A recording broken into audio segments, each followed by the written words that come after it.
Alinsunod sa layuning paigtingin ang pagbabantay sa mga smuggler ng mga produktong agrikultura, gayon din ang higpitan ng parusa at pagpapatupad nito, kamakailang nilagdaan ni Pangulong Ferdinand Marcos Jr. ang Anti-Agricultural Economic Sabotage Act.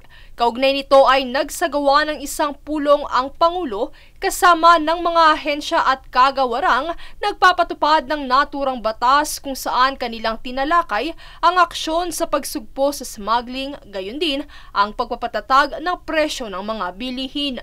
Binigyang diin ng Pangulo ang kahalagahan ng naturang pulong alinsunod sa pagsisikap ng gobyerno na kontrolin ang mga presyo lalo sa mga produktong pagkain.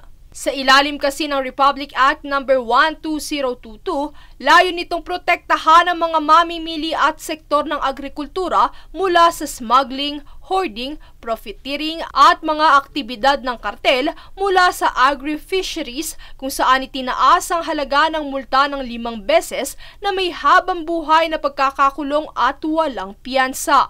Sa panig ni AGA Party List Representative Nicanor Briones, kanya namang lubos na ikinatuwa ang aksyon na ito ng Pangulo. Kinonbin na yung National Council for Anti-Agricultural Economic Sabotage Act, yung batas.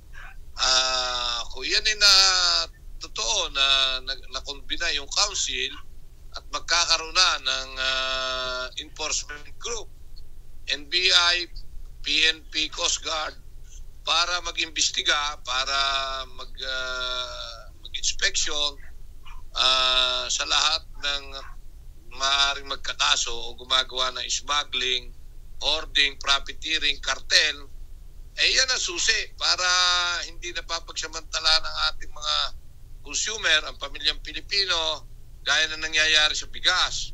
Bukod sa naturang batas, tiniyak din ng Pangulo na isa sa kanyang prioridad ang magkaroon ng sapat na supply ng kuryente alinsunod sa layuning pangalagaan ang socio-economic welfare ng mga Pilipino. Princess Castro nag-uulat para sa Golden Nation Network.